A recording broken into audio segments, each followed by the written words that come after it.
Nako, yari ho ang mga kongresista, partikular ito hong mababang kapulungan ng Kongreso o House of Representatives, kung sila po ay magsisinungaling at hindi po magsasabi ng totoo kung ano po ang tunay na impormasyon dito po sa kalagayan ng yung naunang tatlong impeachment complaint laban po kay VP Sara Duterte. Alam niyo kung bakit? Nako, may binabanggit ito pong si Senator Rodante Marcoleta na kapag hindi po nagsabi ng katotohanan, ang mababang kapulungan ay siya mismo ang magbubuking. Alam niyo naman ho, naging kongresista po siya. At noong 19 Congress, kaya't alam na alam niya yung mga nangyari diyan po sa una, pangalawa at pangatlong impeachment na hindi po itinuloy, no? At hindi po na ipursige ng House of Representatives. Kaya humihingi po ng impormasyon ang Korte Suprema. Di ba, pinasasagot po ito pong mga kongresista, yung sa kabuuan, yung Kamara, at ang maging Senado. So ang Senado ay, sabi po ni Senator Marcoleta, tama po yung sagot. Pero dito ho sa House of Representatives, ay kapag mali po ang naging tugon, kasi marami po na hiningi impormasyon, yung tatlo ho.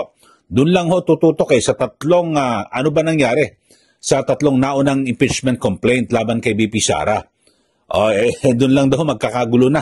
O magkakalintek na ho, talagang matindi ho mangyari. Ito, pakinggan ho natin.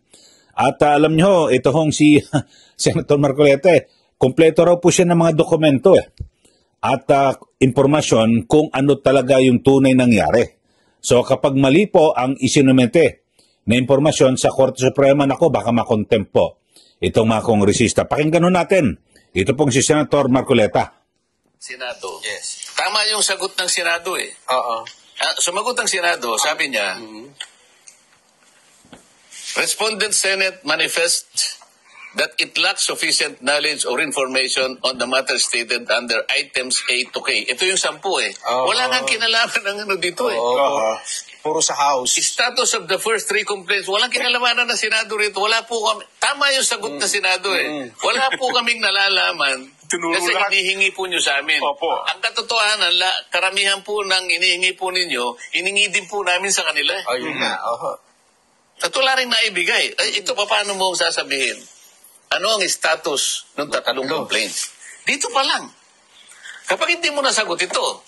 Yung naunang tatlo yung tinutukoy niya saan, no? Bakit ganito? Bakit ganito yung tanong niya? Sapagkat alalahanin mo, merong proseso kung paano mo i-dispose ang isang impeachment complaint. Yes po, Alalahanin din ninyo na, sabi nga nila, there is only one impeachment proceedings per year. Ngayon, sabi niya, proceedings po naman, hindi naman complaint ang pinag-uusapan. Kaya nga hindi natuloy sa proceedings na hindi mo ginalaw dahil tinulugan mo. Kasi kung sa December 2, ginalaw mo na yon, natuloy ang proceedings, yun na yon. Ibig sabihin, hindi ka kukuha ng iba pa. So walang kinalaman. Kasi February 5, so teka muna, isa lang na proceedings. Hinold mo yung proceedings, tinulugan mo, pinlano mo na patulugin para sa ganun yung 4th. Sa inakala mo, napapayagan. Kaya pinal mo ng February 5. Dito magkakaalam. Dito pa lang sa letter A, magkakaalam. Nasagutin, ano? May 10 lahat yan. Kapag pinilit nila ito, nandun na ako sa Senate by, di ba, yung unang bakbakan dito. Ako ang magpapatunay kung ano yung status nito. Anong tatlo? Hindi ko muna sasabihin yun, secret. Naku. Diba? Gusto mo? Ayaw nyo sabihin kung ano estado, ako magsasabi kung ano estado. Di ba? Yun na lang muna. Pero sa Senado nyo na po sasabihin. Totoo naman Hawak mo naman ng record. Alalahanin nyo, congressman ako dati. Nga po, Hawak ko lahat, meron din akong kopya niyan. Ang mabigat dyan, pag kada sagot nila, under oath, may panunumpa sila Under oath ito. Ano yan, kapag hindi nyo po. Pagka sinagot mo ng ganito at mali, under oath ka. Nako. Nakukontempt ka. Contempt yan, may kulong mo yan. Senator Judge ako, di ba? Kung matutuloy. Kung matutuloy. Opo. Hindi, pero teka lang, Sen. Meron... Di ba kanina? Napakit ako rito, yung isang mga rami reporter dito. Yung puro impeachment. Sabi ko, teka muna. Anong impeachment ang pinag-uusapan natin? Nako. Alam niyo, Sen, Okay, so yun po ang pahayag at tila pagbabanta ni Senator Marcoleta na kapag hindi po nagsabi ng katotohanan ang House of Representatives sa hinihinging impormasyon ng Supreme Court, nako, siya ho ang magbubuko. Siya po ang magbubuking. Kasi may hawak po siyang dokumento. Noong 19th Congress, congressman ho itong si Senator Marcoleta. Kaya nung inumpisahan po yan at, di ba, December 2, yung unang impeachment, pinatulog. December 5. Tapos, December 19. Tapos yung iniakyat yung pangapat ay February 5 na po, mga kababayan. So, yun ho talagang, yung tatlo nauna. Kasi inihingi po ng Supreme Court Ang sabi, ano ba ang estado nito? At humingi ng impormasyon dahil sa may nakapending na 2 petisyon diyan po sa Supreme Court na kung saan ay inareklamo po ang mababang kapulungan ng Kongreso ng kampo ni VP Sara Duterte na lumalabag sa 1-year bar rule. Ibig sabihin ay dapat isang beses lang ho sa kada taon ang na maharap sa isang complaint ang impeachable officer katulad po ni VP Sara Duterte. So sabi po ni Senator Marcoleta, nako, kompleto ako sa dokumento niyan. Ngayon, hindi niya ko sinabi sa kanyang programa, Senate 25, secret daw muna. So bibiglain niya. So supresahin niya itong mga kongresista. Kasi alam niyo ho, yan din po hinihingi ng Senado sa House of Representatives. Ano ba yung nangyari? Di po ba dyan sa 3 naunang impeachment? Bakit pinatulog o sadyang pinatulog? So yun lang po mga kababayan. So magkakaalaman. Nako, grabe ho. Pero may pasubali ho si Senator Marcoleta.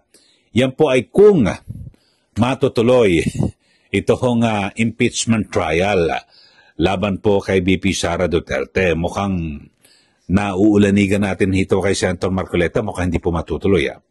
At 'di ba kasi sa pag-aranggada pa lang ho sa unang araw ng regular session kasi bali magiging 29 kasi yung July 28 yung araw po ng State of the Nation Address ni Pangulong Marcos Jr. Sa umaga ay formal na po sila mag-i-elect kung sino po ang Senate President. Tapos pagkatapos niyan wala ho, suspend na muna yung session dahil sa hapon ay pupunta ho sila 4:00 ng hapon diyan po sa Batasan Complex para sa sona ho ng Pangulo. So, maaring darating ho yan diyan po sa Batasan Complex ng 1:00, 2:00. Mauna na po sila ron, pepesto. Di ba? Ganun ho mangyayari.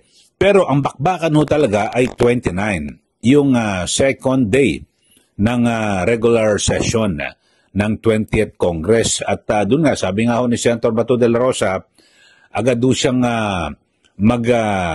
magmomosyon at aalamin may jurisdiction ba ang 20th Congress dito po sa impeachment complaint na ito na iniwan na nakabitin ng 19th Congress. Ayun.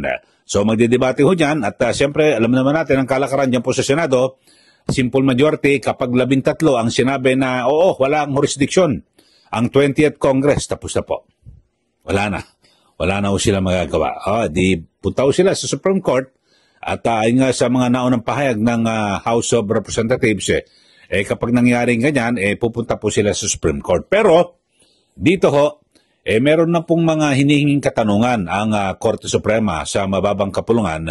At siguro ito, pagtuunan po nila ng pansin, dahil sa kahit na, halimbawa, baka hindi man i-dismiss halimbawa lang, hindi i-dismiss ng impeachment court. Ito hong impeachment trial, baka naman ang Korte Suprema magsabi, hindi, lumabag kayo sa 1-year bar rule. Dahil sa informasyon, pwedeng ganun ho mangyari.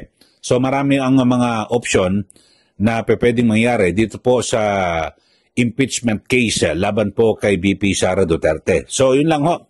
At medyo minalas ho ang House of Representatives o yung Kamara de Representante dahil sa meron po silang dating kasamahan na kumpleto rin po ang dokumento at alam po yung talagang tunay na kalagayan, katotohanan, dyan po sa impeachment na yan.